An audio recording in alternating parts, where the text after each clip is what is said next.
Primero, leyendo con cuidado los documentos, veo que en materia de Banco Central y en materia de reservas internacionales van a hacer exactamente todo lo contrario a lo que han venido haciendo estos 2 años. Me parece un cambio razonable. Yo creo que fue muy mala la política hasta ahora, esta idea de dejar de vaciar al Banco Central, o sea, incrementarle su patrimonio negativo y de quedarnos sin reserva, nos hizo perder grado de libertad, fue muy desafortunada y le costó al país una enorme solidez en circunstancias difíciles. También quiero decirle a todos que ahora sé dónde va a ir la inflación. El presidente del Banco Central nos dijo que la deuda del Banco Central va a bajar de 11 puntos del producto a 5. Van a usar la inflación para bajar la deuda del Banco Central. Ahí es donde el programa va a actuar. Ahora sabemos a dónde va a ir la enorme inflación que vamos a tener. Segundo, el programa es un programa contractivo, es un programa recesivo. ¿Por qué?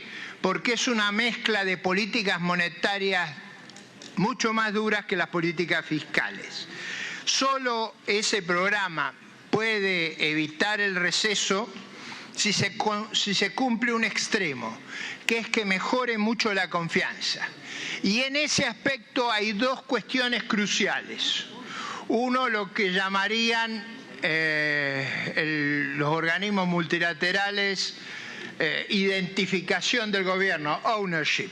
Y ahí el problema que tenemos es que la propia coalición de gobierno expresa dudas, vacilaciones, y si algo genera desconfianza es que no son capaces de defender el programa de su propio gobierno. Y el segundo problema que lo hace muy recesivo al programa es que han aumentado enormemente la deuda y proponen aumentarla mucho más.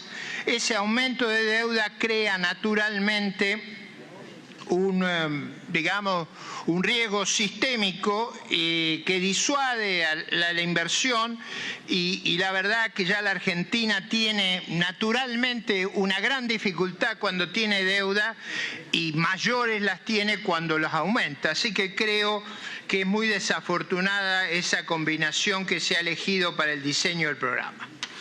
Vamos ahora a una cuestión más práctica que me ha desconcertado. Debo reconocerle, ministro, que me pasé el fin de semana buscando la explicación.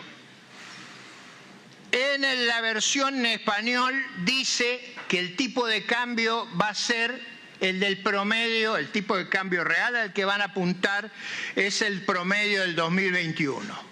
En las versiones orales dice que el tipo de cambio va a ser el de enero del 22 y en la versión en inglés dice que es fines del 21. Entre leer la versión en inglés, en español y entenderlos a ustedes, debo reconocer que he pagado un costo de descanso. Pero me ofrezco como traductor para evitar estos problemas en el futuro. Vamos al otro tópico. Ahora vamos a una parte un poco más divertida. Vamos al asunto de la fuga de capitales.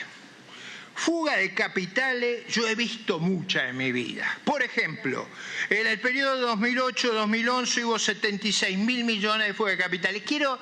La formación de activos externos ocurre, esto que se llama fuga de capitales, cuando ustedes pasan depósitos de pesos a dólares o retiran los depósitos en dólares. Eso es la fuga de capitales. El principal actor en la fuga de capitales en la historia argentina fue Néstor Kirchner. ¿Se acuerdan ustedes cuando el doctor Martín Redrado reveló en ocasión de avanzar sobre la autonomía del Banco Central que en la plena corrida del 2008 compró 2 millones de dólares? ¿Se acuerdan ustedes? Quiero recordarlo al Parlamento porque cuando hablamos de fuga de capitales el problema es qué ejemplo uno da. Y lo que es peor, a lo largo de mi vida política he tratado de descubrir qué pasó con los fondos de Santa Cruz. Fue el núcleo de la campaña electoral 2003, donde obviamente competíamos, donde yo me la pasé hablando de los fondos de Santa Cruz. En esa época no hablaban de fuga de capitales, porque la primera unidad de fuga de capitales era la provincia dirigida por Néstor Kirchner. El punto que viene a continuación es la actitud de Máximo y de Cristina. Uno con expresiones abiertas, la otra con el mutismo.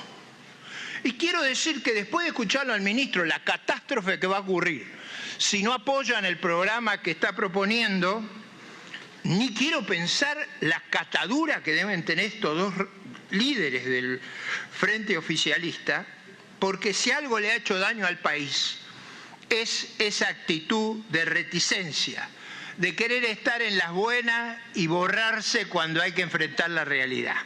Ahora, no se engañe nadie, no se engañe nadie. Ellos saben que necesitan el programa.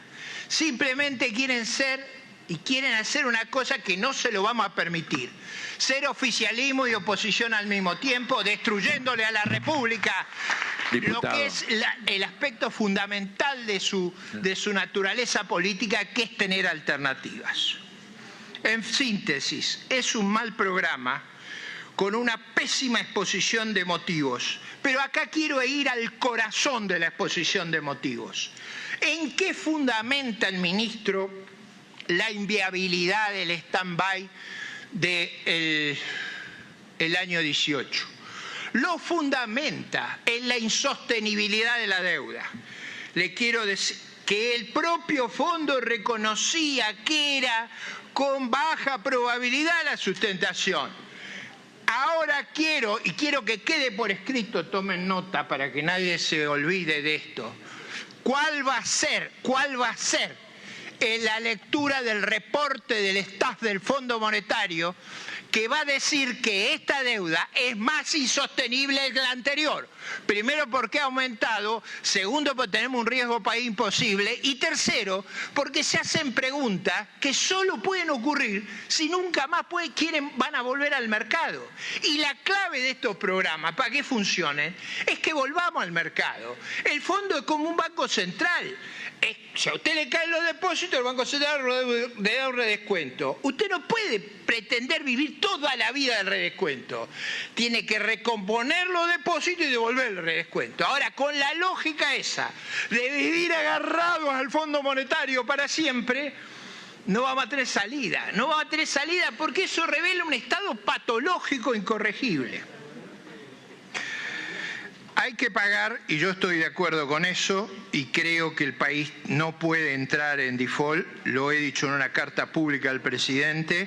Lo que pasa es que para que eso sea factible a nivel parlamentario, no se puede mandar una exposición de motivos donde insulta a los que no integran el gobierno. Vamos a la política energética, vamos a la política energética. Diputado, los tiempos, por favor. Ya voy a ir muy rápido. Vamos a la política energética. 8 minutos. En la política energética, el mensaje, ya lo señalé cuando discutimos el presupuesto, es que vamos a ser ambientalistas.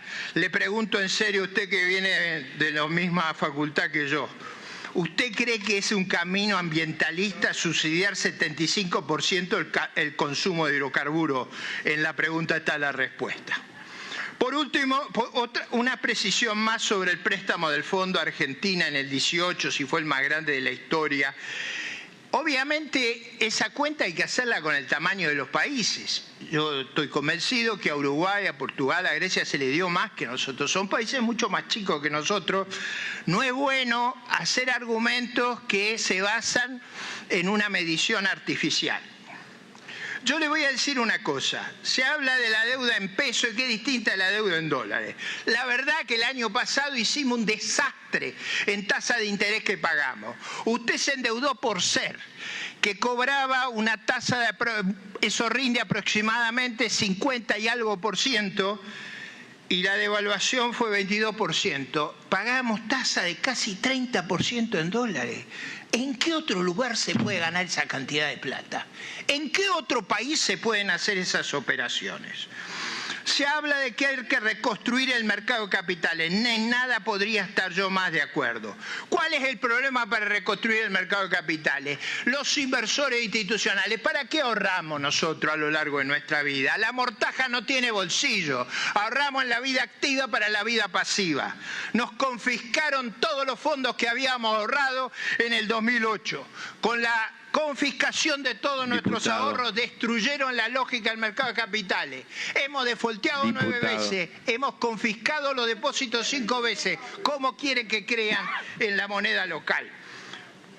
Otro punto más, la estrategia gradualista. ¿Ustedes se acuerdan quién hablaba de estrategia gradualista? Yo estuve en desacuerdo en aquella oportunidad. Ya termino. Yo estuve en desacuerdo en aquella oportunidad, ni le quiero decir lo que estoy ahora. Por último, no es por seguir a los especialistas trotskistas de esta Cámara, pero le voy a hacer una sugerencia de derecho constitucional. Usted sabe que el fundador de la Universidad de La Plata, el profesor Joaquín B. González, escribió el manual de la Constitución Argentina. En ese manual, si usted lo lee, va a descubrir que el Poder Ejecutivo no es el que dice dónde se hacen las obras, es el Congreso de la Nación, porque si no hubiéramos roto todo el sentido de la representación. No hay tributación sin representación. Por último, yo cuando hablo, mire, cuando ustedes hablan yo soy muy respetuoso. Por favor, le ruego que guarde el respeto. Pero quiero hacer una última observación, una última observación. Debo reconocer que en el discurso del señor jefe de gabinete escuché un tono distinto. Escuché una definición cortante y valiente sobre el gravísimo episodio de la invasión de la Federación Rusa, el criminal hecho de afectar a la República de Ucrania. Debo reconocer que si la exposición de motivos tuviera el tono que usted usó, otro hubiera sido nuestra actitud en esta crítica. Gracias.